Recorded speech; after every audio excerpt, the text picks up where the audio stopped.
ಕೇಳಿದ್ದೀನಿ ಸರ್, ತುಂಬಾ ಏನು ಗೊತ್ತಿಲ್ಲ, ಕೇಳಿದ್ದೀನಿ ರೇಖಿ. ಏನದು ರೇಖಿ ಅಂದರೆ?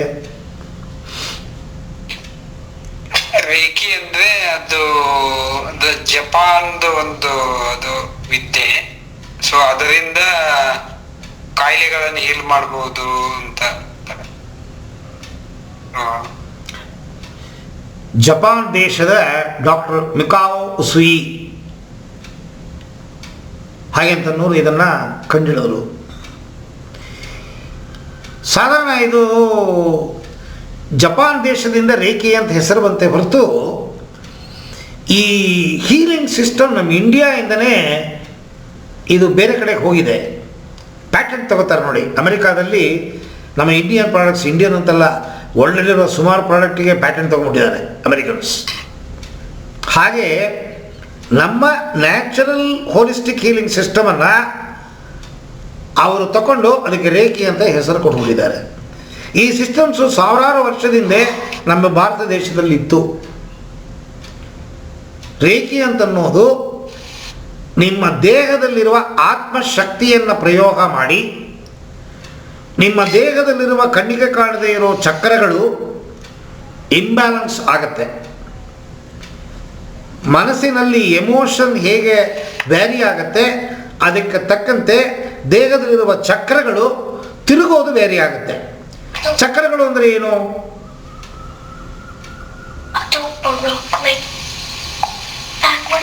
ಚಕ್ರಗಳು ಹಾಂ,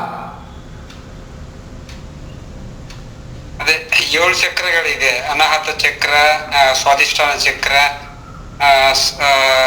ಅದೇ ಇನ್ನು ಹೆಸರು ಪೂರ್ತಿ ಎಲ್ಲ ನೆನಪಿಲ್ಲ. ಸೀರಿಯಲ್ ಆಗಿ ಹೇಳೋದಾದರೆ ಸಹಸ್ರಾರ, ಆಗ್ನೇಯ, ವಿಶುದ್ಧಿ, ಅನಾಹತ, ಮಣಿಪೂರ, ಸ್ವಾದಿಷ್ಟದಾನ, ಮೂಲಾಧಾರ. ಆದರೆ ದೇಹದಲ್ಲಿ 108 ಚಕ್ರಗಳಿದೆ. ಅದರಲ್ಲಿ ಇಂಪಾರ್ಟೆಂಟ್ ಆಗಿರೋ ಚಕ್ರಗಳು ಈ 7 ಚಕ್ರಗಳು. ಇದನ್ನು ಎನರ್ಜಿ ಸೆಂಟರ್ ಹಾಗೆ ಅಂತ ಕರಿತೀವಿ ಇಂಗ್ಲೀಷಲ್ಲಿ, ಶಕ್ತಿ ಕೇಂದ್ರಗಳು ಹಾಗೆ ಅಂತೀವಿ ಕನ್ನಡದಲ್ಲಿ. ದೇಹದ ಒಳಗಡೆ ಗ್ರಂಥಿಗಳಿದೆ. ಗ್ರಂಥಿ ಏನು ಮಾಡುತ್ತೆ? ಜ್ಯೂಸ್ಗಳನ್ನು, ಹಾರ್ಮೋನ್ಗಳನ್ನು, ಕೆಮಿಕಲ್ಗಳನ್ನು ಪ್ರೊಡ್ಯೂಸ್ ಮಾಡುತ್ತೆ. ಏನಕ್ಕೆ ಪ್ರೊಡ್ಯೂಸ್ ಮಾಡುತ್ತೆ? ಒಂದೊಂದು ಗ್ಲ್ಯಾಂಡು ದೇಹದಲ್ಲಿರುವ ಒಂದೊಂದು ಅಂಗಕ್ಕೆ ಕನೆಕ್ಟ್ ಆಗಿದೆ.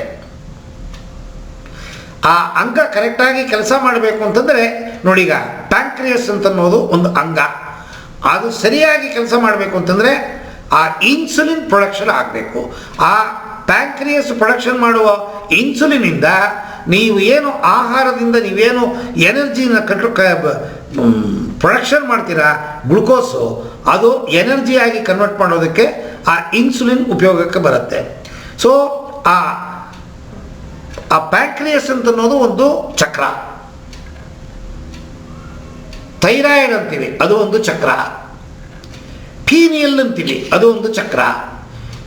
ಸೊ ಈ ದೇಹದಲ್ಲಿ 108 ಗ್ರಂಥಿಗಳು 108 ಚಕ್ರಗಳಾಗಿ ನಾವು ಕನ್ಸಿಡರ್ ಮಾಡ್ತೀವಿ. ಅದರಲ್ಲಿ ನಿಮ್ಮ ಸ್ಪೈನಲ್ ಕಾರ್ಡಲ್ಲಿ 7 ಗ್ರಂಥಿಗಳಿದೆ. ಆ 7 ಗ್ರಂಥಿಗಳೇ ಹೊರಮುಖವಾಗಿ ಚಕ್ರಗಳು ಅಂತ ಕರೆಯಲ್ಪಡುತ್ತೆ. ಗ್ರಂಥಿಗಳನ್ನು ಕಣ್ಣಲ್ಲಿ ನೋಡ್ಬೋದು, ಚಕ್ರಗಳನ್ನು ನೋಡೋಕ್ಕಾಗಲ್ಲ. ಯಾಕಿಷ್ಟು ಹೇಳ್ತೀನಿ ಅಂತಂದರೆ ಈ ಪೆಂಡುಲಮಿಂದ ಚಕ್ರಗಳು ಸರಿಯಾಗಿ ಕೆಲಸ ಮಾಡ್ತಿದೆಯಾ ಇಲ್ವಾ ಅಂತ ಕಂಡುಹಿಡಿಬೋದು. Positive, negative, positive, negative. ಯಾವ ಚಕ್ರ ಪಾಸಿಟಿವ್ ಆಗಿದೆ, ಓಕೆ, ಅದಕ್ಕೆ ಸಂಬಂಧಪಟ್ಟಿದ್ದ ಆರ್ಗನ್ ಸರಿಯಾಗಿ ಕೆಲಸ ಮಾಡುತ್ತೆ. ಯಾವ ಚಕ್ರ ನೆಗೆಟಿವ್ ಆಗಿ ತಿರುಗುತ್ತೆ ಅದಕ್ಕೆ ಸಂಬಂಧಪಟ್ಟ ಆರ್ಗನ್ನು ಕೆಟ್ಟೋಗಿದೆ ಅಂತ ಅರ್ಥ. ಕೆಟ್ಟೋಗಿರೋ ಆ ಚಕ್ರವನ್ನು ಸರಿಪಡಿಸಬೇಕು ಅಂತಂದರೆ ರೇಖಿ ಎನರ್ಜಿ ಕೊಟ್ಟು ಸರಿ ಮಾಡ್ತಾರೆ. ಇದು ರೇಖಿ ಹೀಲಿಂಗ್ ಸಿಸ್ಟಮಲ್ಲಿ ಇದು ಒಂದು ಪಾಠ.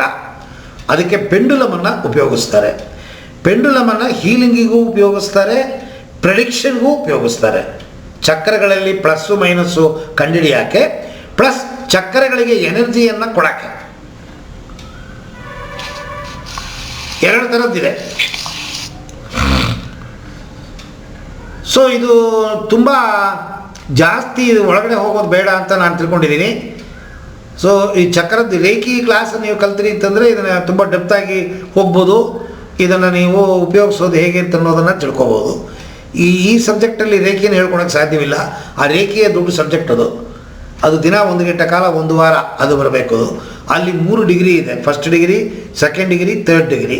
ಸೊ ಅದನ್ನು ಈ ಪೆಂಡುಲಮ್ ಜೊತೆಗೆ ಸೇರಿಸಿ ಹೇಳಿಕೊಡೋಕ್ಕೆ ಸಾಧ್ಯವಿಲ್ಲ.